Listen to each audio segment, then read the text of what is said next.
warahmatullahi wabarakatuh. Selamat sore, salam sejahtera bagi kita semua. Yang saya hormati pimpinan dan para anggota Komisi 5, Pak Menteri, beserta seluruh jajaran yang saya hormati. Pertama-tama ingin saya sampaikan bahwa apa yang terjadi di tahun 2025 terkait dengan anggaran, saya pikir ini wajar terjadi, Pak. Karena APBN tahun 2025 ditetapkan oleh pemerintah yang lama. Kemudian Pak Prabowo selaku pemerintah baru wajar melakukan atau hati-hati, Pak, dalam proses ini, sehingga apa yang terjadi pada tahun 2025 inilah yang terjadi, bahwa buka blokir yang kemudian dibuka secara perlahan-lahan. Saya meyakini insya Allah tahun 2026 ini sudah tidak akan terjadi lagi. Ini yang pertama, Pak. Jadi saya tidak khawatir, saya termasuk yang tidak terlalu khawatir dengan penyerapan Bapak yang begitu rendah. Karena memang ya, terhitung dari saya lihat dari bulan Oktober, Pak, ada penambahan tuh. Dari 86 menjadi 94 menjadi 107 sampai di 10 November itu 109. Otomatis penyerapan Bapak mengikuti jumlah anggaran yang baru. Mungkin kalau dihitung dari yang lama, teman-teman, penyerapannya mungkin sudah besar, sudah tinggi. Tapi saya pikir ini adalah hal yang wajar sekali lagi di dalam pemerintahan yang baru. Yang kedua, Pak Menteri, saya mengucapkan terima kasih atas kehadiran Bapak di bendungan kami, Bendungan Tanju, beserta itu Sekjen, atas perhatian Bapak yang begitu besar, dan alhamdulillah insya Allah dalam perencanaannya di dalam impres irigasi itu akan Bapak masukkan. Saya ucapkan terima kasih, Pak. Saya sangat menghargai Bapak jauh-jauh datang, itu tempat yang susah, Pak. Itu tempat terpencil, Bapak bisa datang, itu saya sangat luar biasa menghargai Bapak. Yang berikut, terkait juga saya mau ucapkan terima kasih kepada Dirjen Bina Marga karena alhamdulillah juga IJD di Pulau Sumbawa sudah masuk, Pak. Terima kasih Pak Dirjen, insya Allah dalam proses teman-teman. Kemudian jangan lupa, Pak, kami ingatkan bahwa kami punya satu perencanaan yaitu jembatan Lewamori, yaitu docklingnya dalam proses, review andalnya dalam proses, dan review DED-nya akan selesai di 15 Desember ini, Pak, insya Allah. Mohon perhatian khusus dari Bapak. Kemudian terkait juga di SR nih, Pak, di Cipta Karya. Saya mau ingatkan, Pak, bahwa kantor DPR kami beserta juga di Sumatera, Sulawesi Selatan dan di Makassar itu kan habis dibakar, Pak. Sampai saat ini kita nggak bisa kerja tuh, Pak, teman-teman kami di NTB, Pak. Nah, saya dengar ini katanya ada proses-proses ulang. Saya nggak ngerti lah, Pak. Tapi yang saya mohon kepada Bapak Menteri agar penyelesaiannya jangan lebih dari tahun 2026, Pak. Mohon Pak Menteri dibantu karena kasihan sekali sekarang saat-saat ini semua terpaksa teman-teman itu dalam rapatnya pindah-pindah tempat, Pak. Nah, kami mohon, Pak, karena sudah saya lihat ada anggarannya, mungkin Bapak bisa lakukan galang dini terkait dengan itu. Kemudian, Pak, terkait dengan bendungan, Pak. Izin saya mau sampaikan begini, Pak.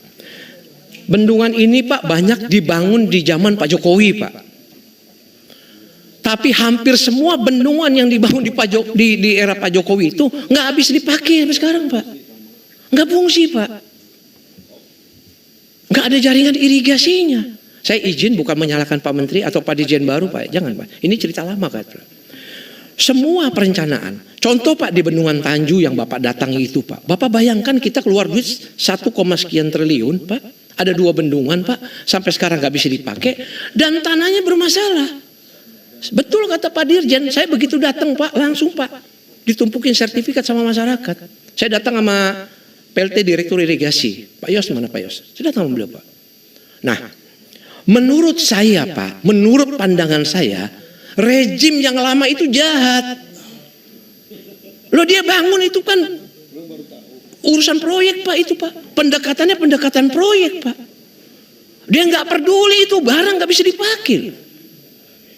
Bisa kita bayangkan itu, Pak. Di semua tempat, izin Pak Menteri, di semua tempat di NTB bendungan nggak ada yang bisa dipakai, Pak. Karena nggak ada jaringan irigasinya. Nah, ke depan Pak Menteri, Bapak harus selektif, Pak. Karena bendungan ini, izin Pak, saya sudah hitung. Pimpinan saya minta batu. Bendungan itu mahal, Pak. Bayangan Bendungan Tanju itu habis 1,4 hanya mengairi 2.250 hektar sawah. Kalau Bapak hitung berapa? Belum termasuk jaringan irigasinya. Kecuali Bapak bisa kaitkan bendungan itu untuk satu termasuk pengendalian banjir di situ. 2, bisa masuk spam di situ. 3, bisa masuk perikanan di situ. 4, bisa masuk untuk pariwisata, Pak Menteri. Bisa, Pak. Ada penilaian ekonomisnya, Pak. Tapi kalau cuma Bapak bangun bendungan, habis itu lagi Bapak bangun irigasinya, coba Bapak hitung, Pak, berapa habis uang kita, Pak. Belum lagi pemeliharaannya akibat sedimentasi yang begitu tinggi, Pak, di bendungan-bendungan tersebut, Pak. Jadi saya sekali lagi, Pak, ini evaluasi, Pak. Saya nggak tahu, tadi Bapak sampaikan ada 15 bendungan yang sedang kita bangun. Apakah kalau bendungan ini jadi nanti, akankah terbengkalai juga seperti bendungan-bendungan yang sudah dibangun itu?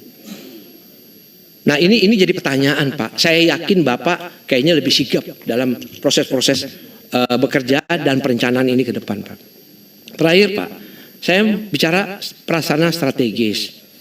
Pak, tadi rekan saya Pak Abdul Hadi sudah mengingatkan Bapak. Anggaran PS, Pak, itu 24 triliun. Anggaran induknya Cipta Karya itu hanya 12 triliun. Tidakkah Bapak berpikir bahwa prasarana ini harus punya balai sendiri, Pak? Sekarang Satker, Pak, gayanya ngalahin Bapak sebagai menteri. Ini sebelah saya Pak Edi nih, dia minta di sini tiba.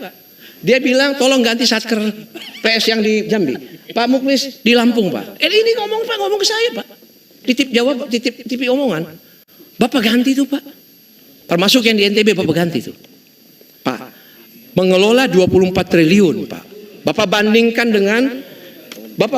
dengan Cipta Karya, Pak. Cipta Karya kan punya balai, Pak. Ini 24 triliun, Pak. Bapak serahkan ke tingkat Satker. Ini rasanya kurang strategis, Pak. Jadi mohon Bapak, mohon pandangan ini Bapak bisa Bapak pertimbangkan, Pak. Bisa Bapak pertimbangkan, Pak. Yang berikut, Pak, saya baru sadar, Pak, kalau sekolah rakyat itu ternyata program unggulannya Bapak Prabowo.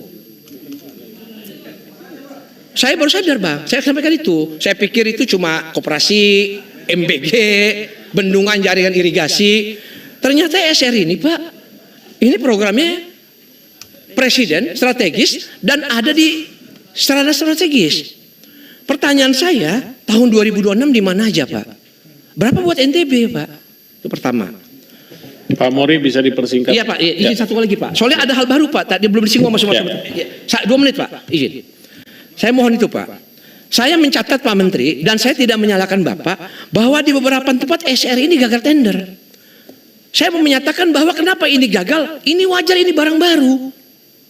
Apa yang terjadi di Maluku Utara, apa yang terjadi di Jawa Timur, di Banten, Jawa Barat 1, Gorontalo, Papua. Pak Menteri nggak usah khawatir, Pak. Nggak apa-apa, Pak. Karena ini barang baru.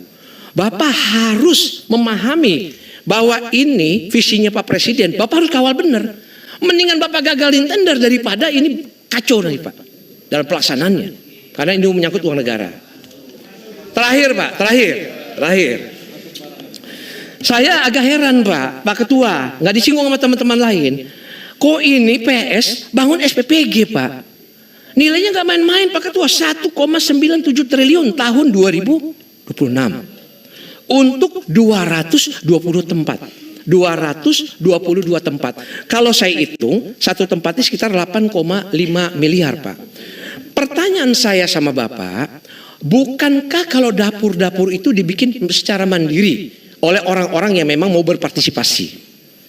Kalau ini nanti jadi, ini dapurnya buat siapa, Pak? Kan mandiri itu, Pak. Nah ini kan Bapak buat. Udah gitu angkanya cukup besar menurut saya, izin Pak ya, 8,5 tuh, Pak. Karena kalau kami lihat di lapangan rata-rata orang bangun hanya 2 miliar. Ini 8,5, Pak. Mekanisme dan polanya seperti apa, Pak? Dan ini 220 ini di mana aja? Teman saya sebelah bisikin saya karena dia mungkin bos nih, bos dapur, Pak. Dia bilang, jangan salah kali Pak Menteri ini, mungkin ini untuk 2.222. Saya bilang, masa Pak Menteri salah? Ini 222. Tadi saya dengar Pak Menteri bilang di 3T. Di 3T lebih parah lagi, Pak. Ngelayani cuma 100-200 orang. Kan daerah terpencil, Pak. Saya mohon penjelasan khusus terkait dengan ini. Karena ini barang baru, Pak. Baru masuk nih Pak Ketua. Mungkin ini Pak Ketua. Terima kasih. Assalamualaikum warahmatullahi wabarakatuh. Baik, terima kasih. Ya, nanti yang terakhir ini menarik. Yang